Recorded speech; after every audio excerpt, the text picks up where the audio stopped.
Highway पर सरपट दौड़ती गाड़ी जब दिल्ली में एंटर करती है तो फिर उसको रुकावट का सामना करना पड़ता है, उसकी रफ्तार धीमी हो जाती है, उस पर ब्रेक लग जाती है। और वजह है एमसीडी के ये टोल्स जो आप देख रहे हैं। देखिए ये एक्सप्रेस वे है जो कि मेरठ से आ रहा है, मेरठ एक्सप्रेस वे है। लेकिन जब दिल्ली आते हैं तो फिर स्थिति ऐसी होती है कि अगर आपकी कमर्शियल गाड़ी है तो फिर उस पर ब्रेक लगेगी, क्योंकि दिल्ली में आपको ग्रीन टैक्स देना होता है जो 100 रुपये पर एंट्री होता है।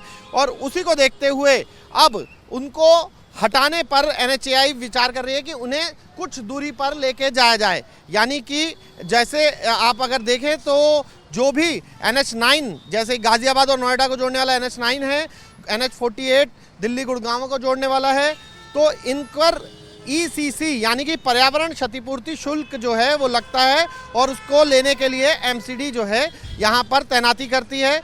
अभी आप अगर देख, अभी हालांकि अंतिम फैसला इस पर नहीं लिया गया है, लेकिन केंद्र सरकार ने दिल्ली और हरियाणा प्रशासन से इस मुद्दे पर चर्चा की है कि अब उसी पर अंतिम फैसला जो है वो निर्भर करेगा। लेकिन NHAI यानी कि नेशनल हाईवे ऑफ अथॉरिटी जो है, अथॉरिटी ऑफ इंडिया, वो जो चाहता है कि जो ये 100 रुपये की एंट्री फीस देनी पड़ती है उसके लिए लगे हुए टोल जो हैं वो यहाँ से हटाए जाएं, ताकि जो तेज़ रफ्तार से आती हुई गाड़ी हैं वो सरपट निकल सके, क्योंकि इनसे कई परेशानियों का सामना जो है वो तो करना ही पड़ता है।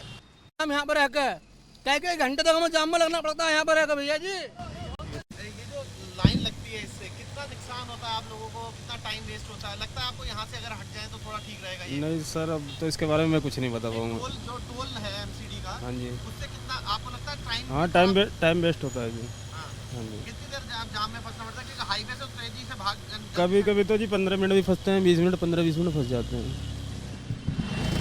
आके जो रुकना पड़ता है उससे कितनी परेशानी होती है, इस पर बात कर रहे हैं आपसे, समझ रहे हो? अपना नाम बता दो। अशोक। अशोक, जैसे हाईवे से तो बहुत तेजी से गाड़ी आ जाती है दिल्ली में, लेकिन टोल पर क्योंकि यहाँ पर MCD के टोल लगे हैं, उनमें कितने देर जाम में फंसना पड़ता है? कितनी दिक्कतें आप लोगों को आती हैं? नहीं, कभी कभी तो दिक्कत होता है, ऐसे दिक्कत तो है नहीं अभी तो। आप बताइए क्या नाम है आपका? अशोक। अशोक, किस तरीके की दिक्कतें आती हैं? कितनी देर फंसना पड़ता है यहाँ पर? नहीं, जाम रहता है तो फंसना पड़ता है, अभी तो खैर जाम है नहीं। जी, तो जब जाम रहता है, यूजुअली जब आम दिनों में जाम रहता है, कितनी देर फंसते हैं आप लोग? नहीं, कभी कभार तो आधा 1 घंटा फंसा ही रह जाता है इसमें। एक्सप्रेस वे पे तो बहुत तेजी से निकल जाते हो, पर हाँ। जब दिल्ली में एंटर करते हो तो ये टोल पे हाँ रुकना पड़ता है। हाँ। कितना दिक्कतें आती हैं और कितनी देर जाम लग जाता है कई बार? कभी कभार तो आधा घंटा भी लग जाता है, 15-20 मिनट भी लग जाता है। बड़ी गाड़ी है तो छोटी गाड़ी वाले दबाते रहते हैं, यही सब दिक्कत रहती है, बाकी तो वैसा कोई दिक्कत नहीं है। अब ये MCD टोल पे अपना MCD टोल कटा हुआ है, 300 रुपया देते हैं अपना, चाहे दिल्ली में हम इंटर कर ले या हम तो सीधा निकल जाएँ फिर। तो ये लेकिन इसकी वजह से दिक्कतें तो होती हैं, हाँ। जाम तो लगता है। हाँ जाम लगता है, जाम लगता है। आप लोग अगर रात को आते हैं तो कई बार तस्वीर कैसी होती है, कितना लंबा जाम? नहीं, रात में जैसे हम दिल्ली से जो हम बाहर निकल रहे हैं तो MCD टोल नहीं लगता है, या तो हम राजस्थान से जब घुसेंगे तो वहाँ जाम लगेगा, फिर रजोगरी पे तो वहाँ जाम लगता है आधा घंटा तक का। वो मंडिया वाली गाड़ी रोकती है अपना, उनका फोटो खींचते हैं, ये सब जाम लगता है उनका। कि जब आप लोग गाड़ी यहाँ पर लाते हैं MCD टोल पर, कितनी देर जाम में फंसना पड़ता है कई बार आप लोगों को? कई बार जी काफ़ी टाइम लग जाता, कई बार होता। ज़्यादातर संडे में तो खुला रहता, लेकिन बाकी टाइम में 7 दिन में, जो हफ्ते में संडे में तो शांति रहती है, बाकी ज़्यादातर जाम लगा ही रहता। कितनी दिक्कतें आती है? क्योंकि बाकी जगह तो एक्सप्रेस वे पर दौड़ाते हुए दिक्कत गाड़ी यही है ना, दौड़ाते हुए फास्टैग लगा रहता है, इस लाइन में रहते हैं लोग, उनका भी कटता। लेकिन वैसे लड़के रहते हैं इनके, काफ़ी टाइम लगाते, कभी खुले हुए के चक्कर में, कभी नोट फटा हुआ उसके चक्कर में, इस तरीके से बहुत टाइम लगाते हैं, आधा घंटे के घंटे लगा देते हैं, ये बहुत दिक्कत आती है। हाईवे पर तो आप तेजी से गाड़ी निकाल लेते हैं, लेकिन जब दिल्ली आते हैं और यहाँ पर MCD टोल पे कितनी दिक्कतों का सामना करना है? कितनी देर का जाम लग जाता है आप लोगों को अमूमन? ये जो कमर्शियल व्हीकल है ना, जो ये फिर इनकी 11 बजे नो एंट्री खुलती है, इस कारण थोड़ा सा ये जाम लग जाता है। उसके बाद ये मतलब फिर सरकार विचार कर रही है कि इन टोल को साइड में किया जाए, अलग हटाया जाए। लग रहा है ये सही होगा, इससे गाड़ियां आराम से निकल सकेंगी। हाँ, इससे जो प्राइवेट गाड़ियाँ है ना, इनको सहूलियत हो जाएगी। ये प्राइवेट गाड़ियाँ भी जो जाने वाली है, किसी को जल्दी है, हमारे को तो ये पता है भाई, हमने तो कमर्शियल गाड़ी है, हमें तो काम करना है। इनको कोई इमरजेंसी भी पड़ जाती है, कोई बीमार है, कैसे भी मतलब इनको सहूलियत हो जाएगी, हमारे को भी हो जाएगी। जगदीश जी, क्या जो ये सिस्टम की बात कही जा रही है कि जो जाम लगता है, ये आप भी देखते हैं, हम भी देखते हैं, सब देखते हैं कि जहाँ पर भी टोल टैक्स वसूला जाता है, जब एंट्री पॉइंट्स पर दिल्ली के वहाँ पर एमसीडी द्वारा वहाँ पर दिक्कत तो आती है। उसको हटाने पर केंद्र सरकार विचार कर रही है, एनएचएआई जो है वो पत्र लिखने पर विचार कर रहा है कि इसको हटाया जाए या फिर इसका कोई सोल्यूशन निकाला जाए। आप इसे किस तरीके से देखते हैं? देखिए, अगर जाम के पॉइंट ऑफ व्यू से टोल टैक्स या टोल बूथ को हटाने की बात है और उसको आगे पीछे करने की बात है तो वो तो अव्यवहारिक है, क्योंकि जादूगर जहाँ तमाशा दिखाता है भीड़ वहीं होती है। तो जहाँ भी आप ले जाओगे वहाँ वो होगा। आप अगर इलेक्ट्रॉनिक करने के कारण टेक्नोलॉजी के हिसाब से कर रहे हो तो उसमें क्या होगा कि कई जो लोग टोल टैक्स जिनको नहीं पे करना या जो लोकलाइट हैं वो उनका भी काट देगा, तो वो भी व्यवहारिक नहीं है। तीसरी बात ये है कि टोल टैक्स के पॉइंट पे ही जाम नहीं लगता। दिल्ली में 150 वर्नाकुलर पॉइंट्स हैं जहाँ पर जाम लगता है, वहाँ तो टोल टैक्स नहीं कट रहा, जाम तो वहाँ भी लगता है ना। तो जाम लगने के पीछे सिर्फ ये आधार नहीं है, जाम लगने के पीछे ये है कि 1.25 करोड़ से गाड़ियाँ ऊपर तो दिल्ली की हैं। हर रोज़ जो है 50 से 60 हज़ार गाड़ियाँ जो है अक्रॉस द सिटी आती हैं और जाती हैं। तो जाम लगने के पीछे जो ट्रैफिक बर्डन है वो है, रोड्स की स्थिति ख़राब है, कई जगह रोड्स ख़राब है तो धचके से चलती है, गाड़ी स्पीड नहीं पकड़ पाती, वो भी एक कारण है। लेकिन जो ये इस खबर में जो महत्वपूर्ण जो है वो बात ये है कि हाईवे पर तो फराटा भरती हुई गाड़ियाँ आती हैं, लेकिन जब वो दिल्ली में एंटर करती हैं तो उस पर्टिकुलर पॉइंट पर उनको उनकी रफ्तार धीमी होती है, उनको जाम में फंसना पड़ता है, नॉन कमर्शियल व्हीकल को भी उसका सामना करना पड़ता है।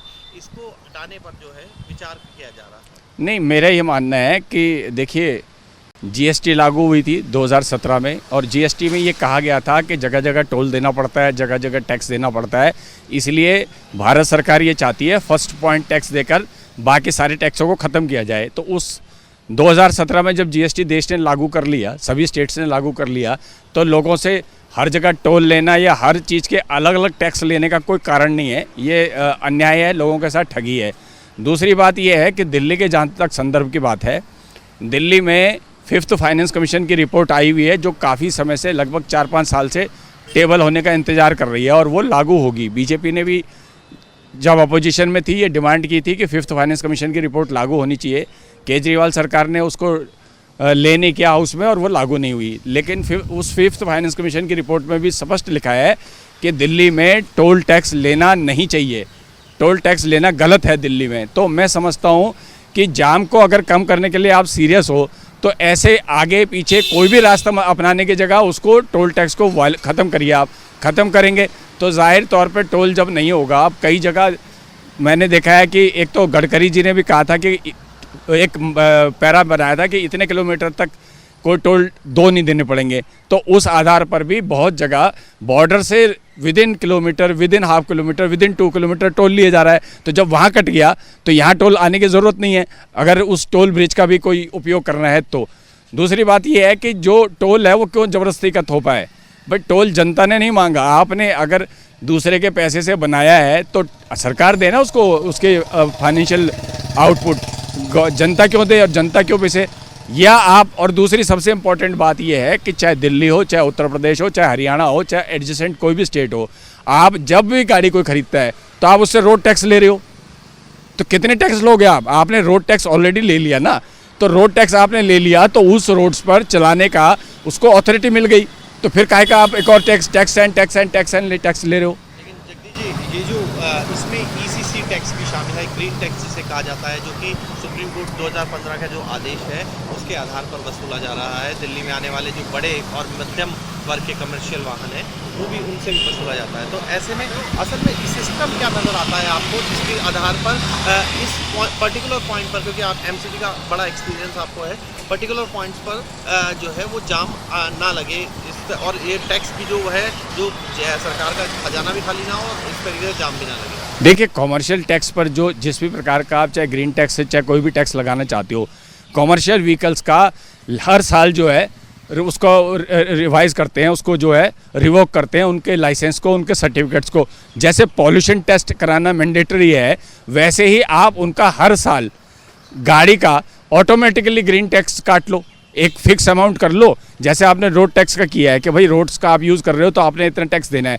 तो कॉमर्शियल व्हीकल से आपको अगर प्रभावित होता है तो आप सीधा उसका, जैसे उस आपने पॉल्यूशन का हर साल का सर्टिफिकेट मांगा है, ऐसे ही उसका सर्टिफिकेट मांग लो कि वो अपना टैक्स साल भर का जमा कराए, या उसका प्रीवियस ईयर के आधार पर कि प्रीवियस ईयर कॉमर्शियल व्हीकल ने कितना वो किया, गुड्स डिलीवर किया और कितना उसकी कमाई हुई है, उसके आधार पर, या कितनी जगह वो गया है, कितना किलोमीटर उसने कवर किया है, उसके आधार पर आप उसको जो है उसी तरीके से डायरेक्ट टैक्स पे करने के लिए वो करो और उसका सर्टिफिकेट चेक करो।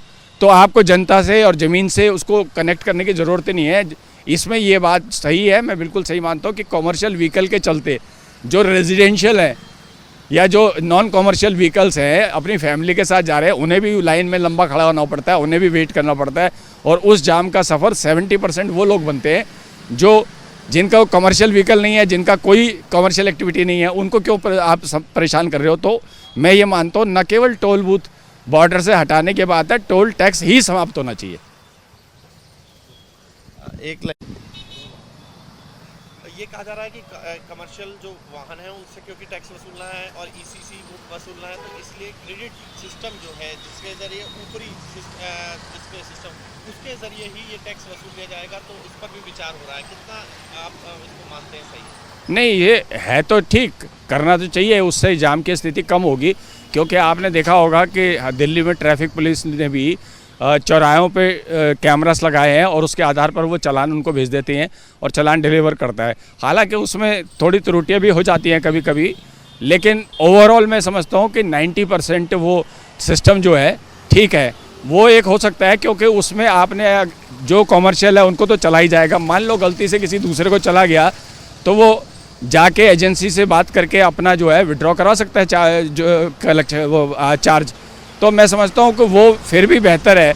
लेकिन बूथों का इधर से हटाना उधर से हटाना, बूथ तो हटने ही चाहिए। और मैं फिर से मानता हूँ कि टोल टैक्स तो समाप्त होना ही चाहिए, ये लीगल नहीं है। वीडियो जर्नलिस्ट संदीप सिंह के साथ Mohit Bakshi, news nation, Delhi. News nation अब व्हाट्सएप पर खबरों की ताजा अपडेट के लिए न्यूज नेशन के इस QR कोड को स्कैन करें।